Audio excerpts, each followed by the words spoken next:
الحمدللہ رب العالمین 19ویں پارے کا آغاز ہے۔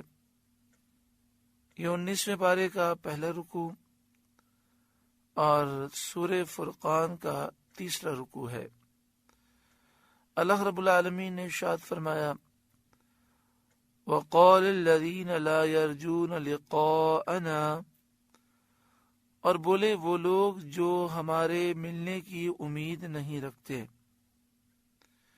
یعنی وہ لوگ جو کافر ہیں، میدان قیامت کو نہیں مانتے، مرنے کے بعد اٹھنے کو اور اللہ کے حضور جمع ہونے کو نہیں مانتے۔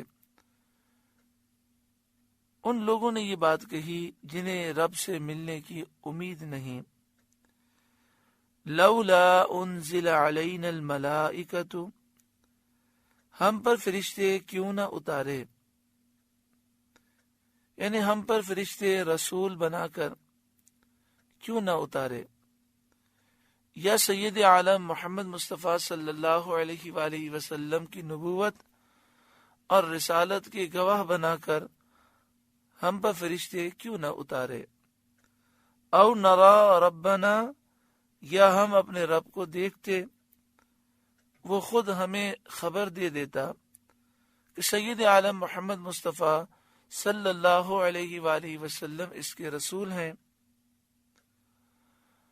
لَقَدِ اسْتَكْبَرُوا فِي أَنفُسِهِمْ،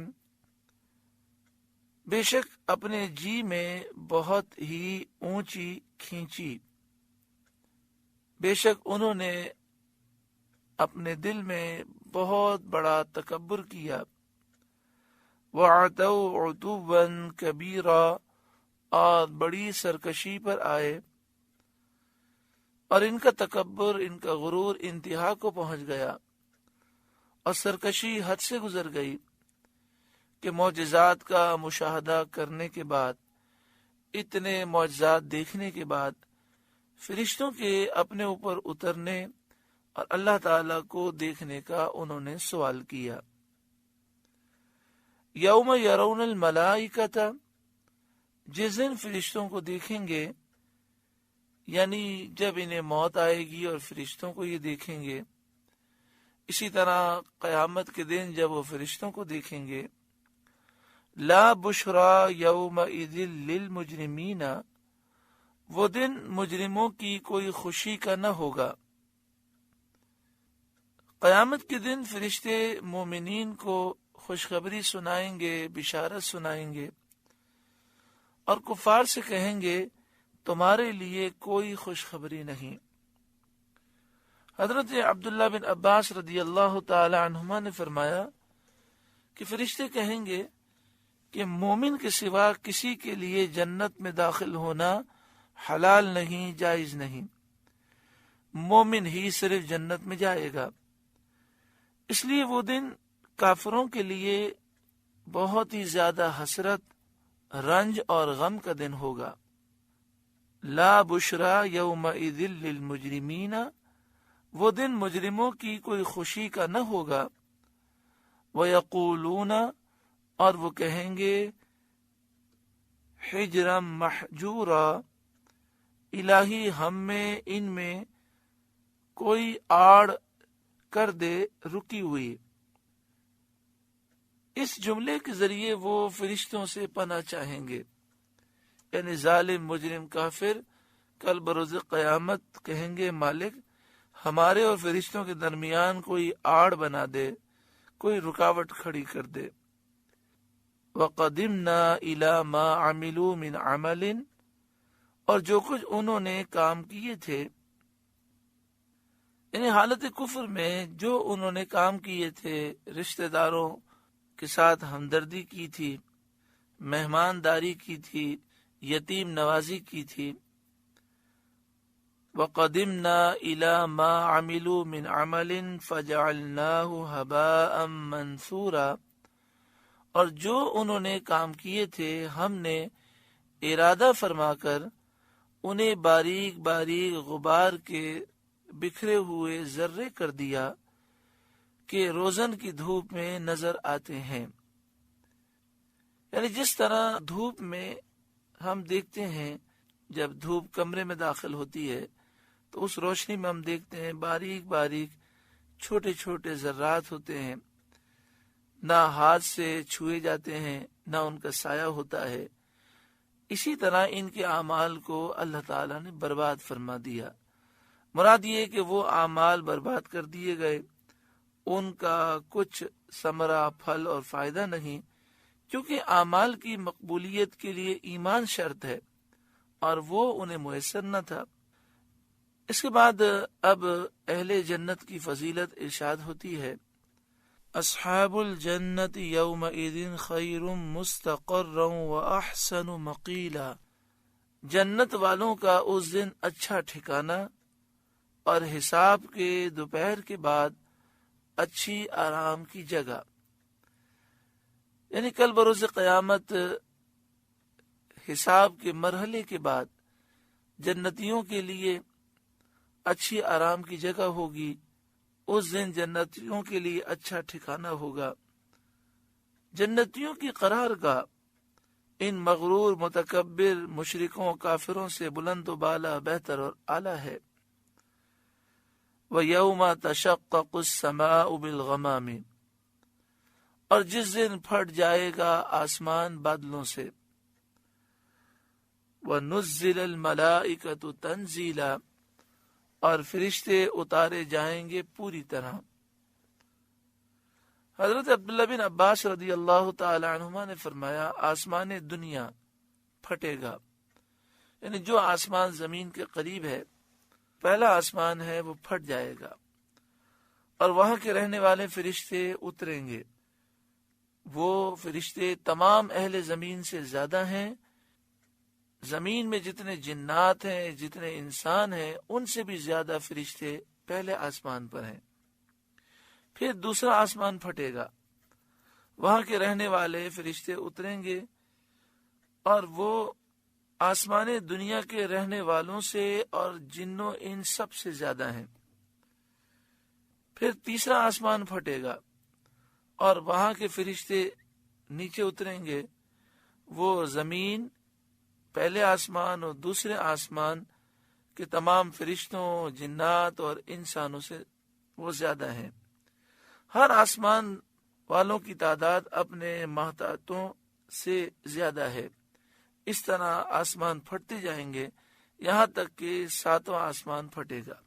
پھر کروبی اتریں گے، پھر وہ فرشتے اتریں گے جو عرش اٹھانے والے ہیں، اور یہ قیامت کا دن ہوگا۔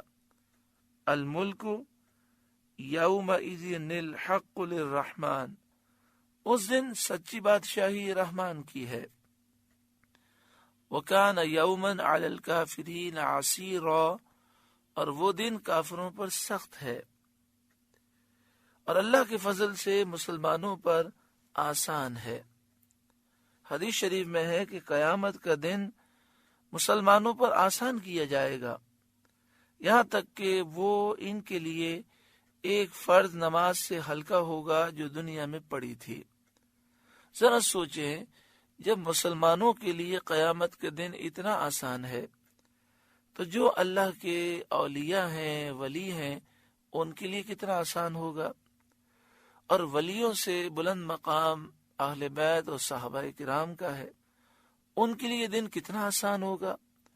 اور صحابہ سے بلند مقام انبیاء اور رسول کا ہے، ان کے لیے وہ دن کتنا آسان ہوگا۔ اور جو سب کے سردار ہیں سید عالم صلی اللہ علیہ وآلہ وسلم، ان کی تو شان اس قدر بلند و بالا ہے کہ مفسرین نے لکھا کہ قیامت کا دن ہے ہی حضور کے لیے، اس دن حضور کی شان دکھائی جائے گی۔ آگے ارشاد فرمایا، وَيَوْمَ يَعَدُّ الظَّالِمُ عَلَى يَدَيْهِ، اور جس دن ظالم اپنے ہاتھ چبا چبا لے گا، یقول، کہے گا، یا لیتنی اتخذت مع الرسول سبیلا، کہ ہائے کسی طرح سے میں نے رسول کے ساتھ راہ لی ہوتی، رسول کریم صلی اللہ علیہ وسلم کا راستہ اپنایا ہوتا۔ حسرت و ندامت و شرمندگی سے وہ اپنے ہاتھ چبائے گا۔ یہ حال اگرچہ کفار کے لیے عام ہے، مگر اس آیت کا جو نزول ہے یہ عقبہ بن ابی معیط سے خاص اس کا تعلق ہے۔ عقبہ بن ابی معیط ابی بن خلف کا گہرا دوست تھا۔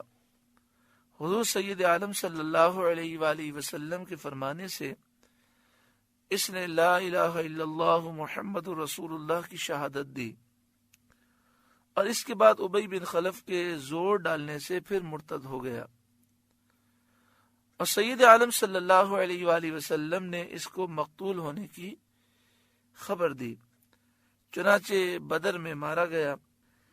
یہ آیت اس کے بارے میں نازل ہوئی کہ قیامت کے دن اس کو انتہا درجے کی حسرت اور ندامت ہوگی، اسی حسرت میں وہ اپنے ہاتھ چاپ لے گا، یعنی چبا لے گا۔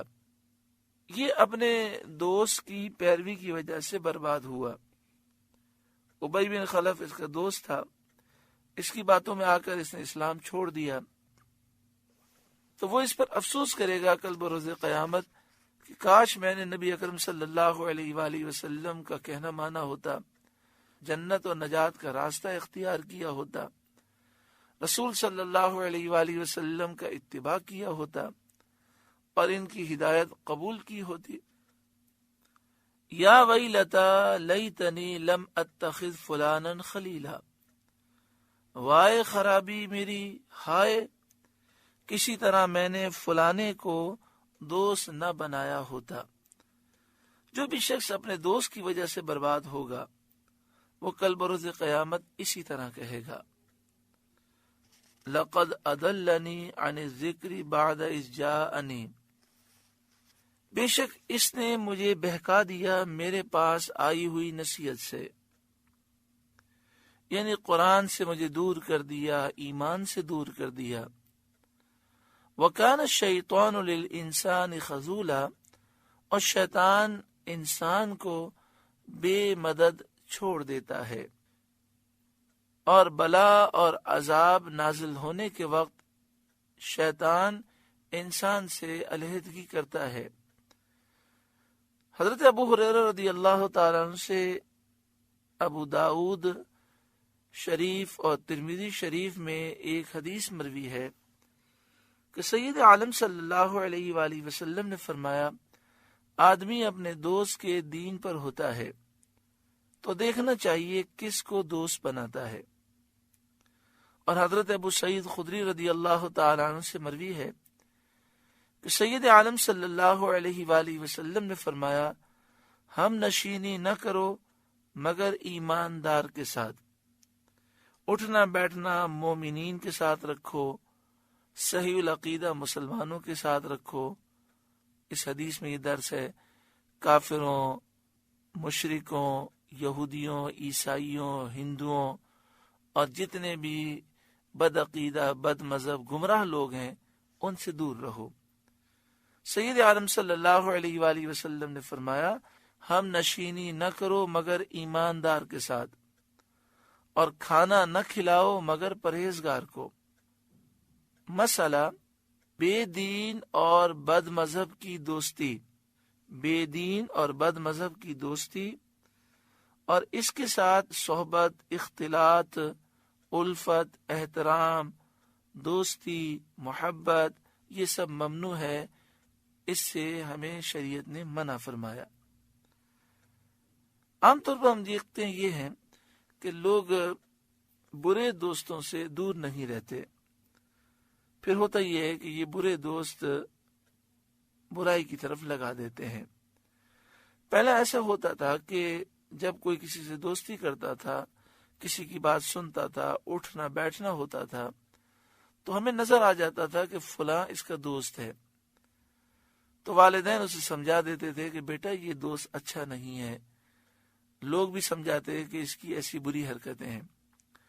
لیکن اب جو انٹرنیٹ کا زمانہ ہے، واٹس ایپ اور فیس بک کے ذریعے سینکڑوں ہزاروں جو دوست بنا لیے گئے ہیں، اور وہ عجیب و غریب قسم کے وسوسے ڈالتے ہیں۔ اس میں کئی ایسے ہیں جو انسانی شیطان ہیں، خود بھی گمراہ ہیں، دوسروں کو گمراہ کرتے ہیں، اور اس کی وجہ سے کئی مسلمان نوجوان تباہ و برباد ہو گئے۔ دعا کریں اللہ تبارک و تعالی ہر مسلمان کو برے دوستوں سے محفوظ فرمائے، اور اللہ رب العالمین ہر ایک کو اچھے دوست عطا فرمائے جو سچے پکے سنی صحیح العقیدہ ہوں، یا رسول اللہ کہنے والے ہوں، کھڑوں کے صلاۃ و سلام پڑھنے والے ہوں، شریعت کے پابند ہوں، نمازی ہوں، پرہیزگار ہوں۔ اللہ تعالیٰ ایسے متقی پرہیزگار دوست ہر مسلمان کو نصیب فرمائے۔ آگے ارشاد فرمایا وقال الرسول یا ربی، اور رسول نے عرض کی اے میرے رب، ان قوم اتخذوا هذا القرآن مہجورا، میری قوم نے اس قرآن کو چھوڑنے کے قابل ٹھہرا لیا۔ یہاں قوم سے مراد کافر ہیں جنہیں نبی اکرم صلی اللہ علیہ وآلہ وسلم نے قرآن کی دعوت دی۔ ان کافروں نے قرآن کو یہ کہا کہ یہ قرآن وہ کتاب ہے جو چھوڑنے کے قابل ہے، نعوذ باللہ من ذالک۔ کسی نے قرآن کو سحر جادو کہا، کسی نے شعر، اور وہ لوگ ایمان لانے سے محروم رہے۔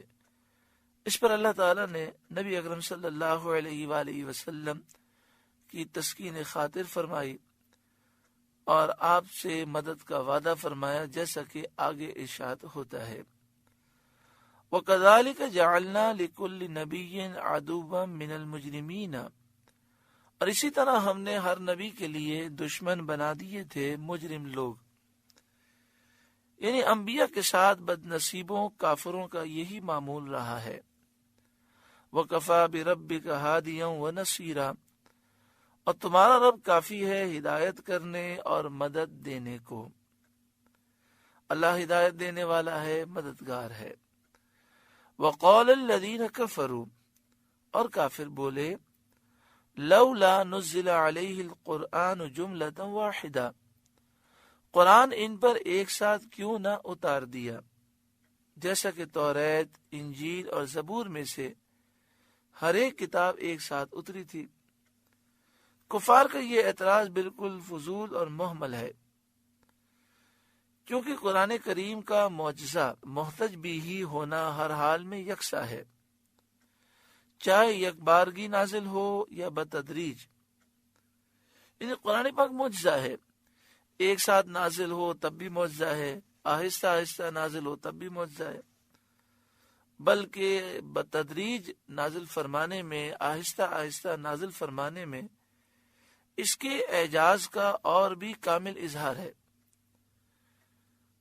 اعجاز کا مطلب ہوتا ہے قرآن پاک نے سب کو عاجز کر دیا، اور قرآن پاک کا مقابلہ کرنے سے سب عاجز ہو گئے، تو چونکہ قرآن پاک بتدریج نازل ہوا تو یہ بات مزید واضح ہو گئی۔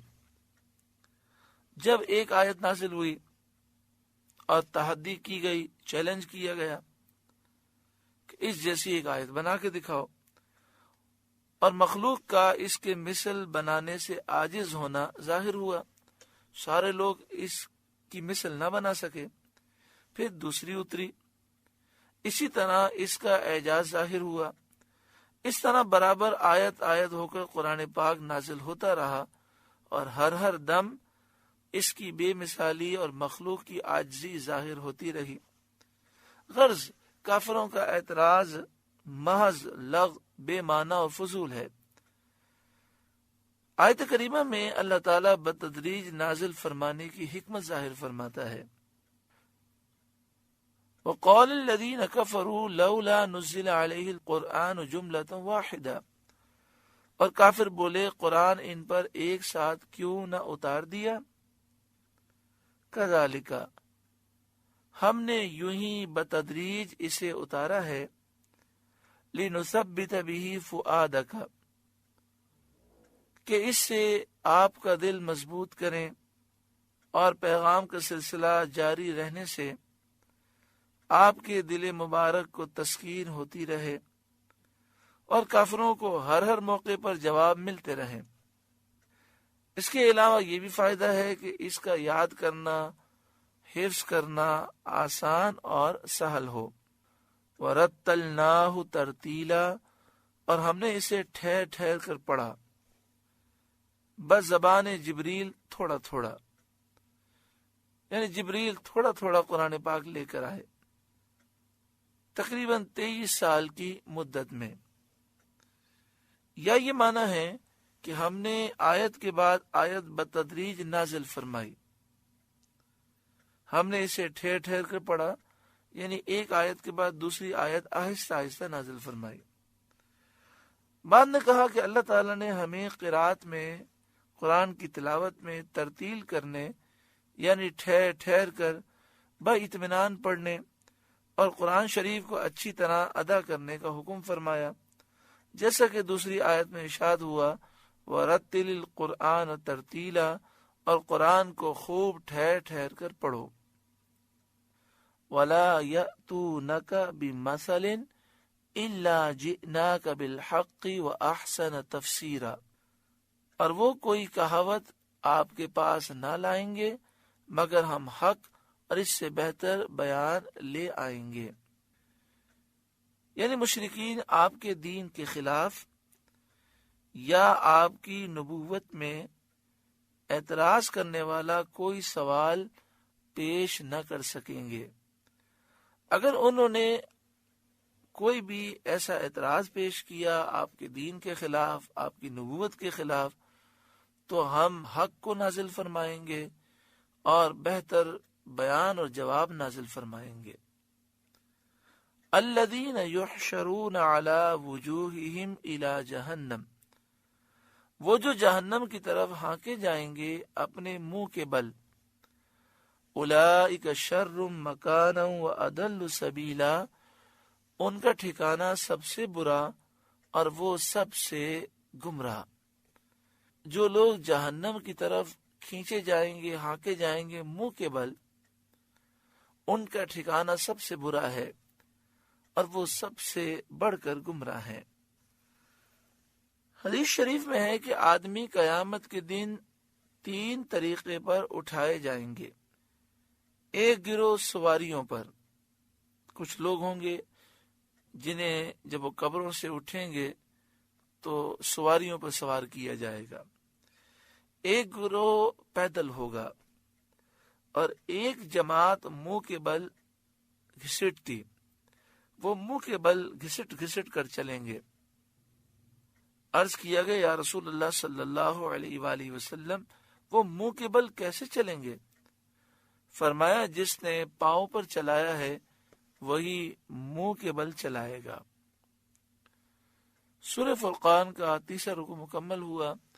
اللہ تعالیٰ اس رکوع کے نور سے ہمارے قلوب کو روشن منور فرمائے۔ اللہ